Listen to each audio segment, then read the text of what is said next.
All right, so we're beginning to work on the colors. Sorry, let me move my mic a little closer. Beginning to work on the colors. This color palette is the kind of default color palette, but this is not the kind of color range I want to use for a fire department app. It's a little too whimsical, and maybe I'm just tired of looking at it because I've seen it so many times. So I haven't done a lot of work in this area, but I want to kind of develop a color palette, and I'm just going to show you some of the tricks that I'm using. So one thing I went into, thought, okay, I've got Dolly open here. I'll just put in color palette with hex codes for fire department website with at least 15 colors. Of course, it didn't give me back real hex codes, but I like some of I'm seeing the blues, the grays, the greens, and the yellows, and the oranges. So I know I need these. And then I do like this shade of red and this shade of blue here.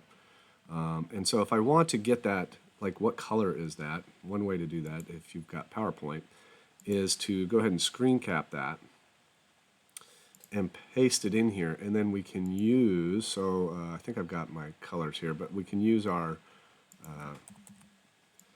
drop a block down here and then do shape fill with our eyedropper. And we can just kind of select, the color that we're looking for. I think I've already got them all selected here, so I won't do this again, but I think that, oh, that's actually a darker shade of red. That came out, I like that one. So so this is how I'm going to kind of put a bunch of these together, and then I'll see, start to work on my color palette. Another tool I found online is this, and there's a lot of these websites if you look for generate color palette. Color MySpace, so I can put in a color, and so like for example, if I like this shade in particular, I can go back up and kind of generate a palette, various palettes off of that, and that might give me some ideas. Click generate. And I said, well, okay, well, I like that blue again. I can I've actually got the number for that one, so I don't necessarily need to do that. But I could screen cap it. I could screen cap that and just start to throw them into my palette, and then I will have the hex codes. And I think I can get the hex codes pretty easily from here by just saying, where's the properties? It should be in here somewhere. Format shape. And if we go to fill, where is the hex code there? Interesting. Well, I don't know if we can get the hex code. Oh, yeah, there it is, right? Yep, there it is right there. So there's our hex code for that color. And of course, we could take copies of it and tweak them. So going to be spending some time on this. And then once we get that, we'll go back to our site here and start to play with just the colors on the site in general. Yeah, that's it. So, all right. Well, that's just a little trick on colors. I haven't done a lot with this. I'll let you know how it works out. One thing I thought about is, what is an MVP? To me, an MVP right now is like how fast can you go from developer to salesperson? First salesperson. So you are your own first salesperson hire, and the longer that takes, the worse off. So you really want to be getting to the point where you can shift gears and start marketing this. So, and even if your first few customers are just what you would call early beta free customers, basically, they're just there to give you feedback, and they're somebody you trust. You don't want just anybody, but you want somebody that you trust to give you feedback that's valuable, not just, a lot of times customers that are not paying for a product, the feedback is questionable sometimes, especially if you don't have a relationship with those people. So, one of the things I'll want to do is work with a fire department. Thankfully, I've got a local fire department that I serve on that I can kind of at least use for feedback, and I can kind of, even if we don't use it as a fire department, I can use it to kind of as to operate the fire department from behind the scenes and see if the things are working as we operate a fire department. And I do maintain some records, so I can maintain records in it and then use that. So even if they don't, the department doesn't use it, I can use it for testing, and then try to use those connections to reach out to a couple other volunteer fire departments and see what they're using. That's another thing, is start to find out what are volunteer fire departments actually using. Are they using spreadsheets? Are they using an application?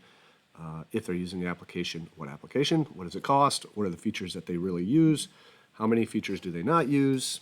What do they like? What do they not like? And figure out if there's any possibility to compete with those other applications out there. So MVP, how fast can you get it to the point? And that's kind of my focus right now, is like, how fast can I get to this point where I would be honestly okay with somebody going, yeah, you can use this today. Now, one thing I need to do is productionize. Well, I guess even with your first beta customers, you want to productionize the app, right? You want it to work. And so right now, this is on the free tier of Oracle. Not sure that would, how long that would work for. Maybe for depending on how good your relationships are with the people that are testing. But the limitations there on the session limit is particularly small. Now, I do have in K2, I have a process that will kill the background sessions that are kind of not doing anything, and try to keep. I have not run into any session issues lately since I've implemented that process on my apps. That's part of K2. I would, if you care about it, I'd have to go look it up, but I think it's under kill session or something like that.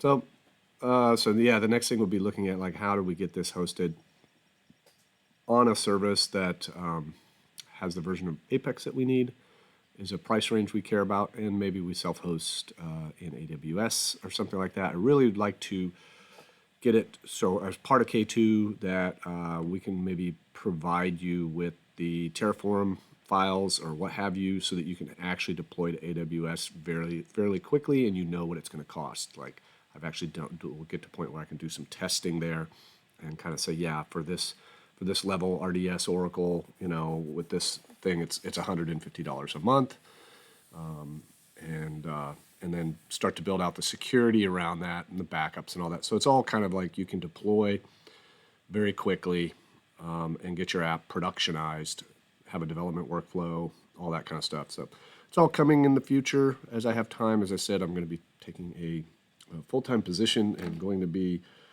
up to my ears in new stuff, or so to say old stuff that is, a lot of it's changed. So I got to go back and get up to speed on everything, and we'll see how much time I actually have to keep plugging along with K2 and with this particular Apex app. So anyway, thanks for watching. Talk to you later.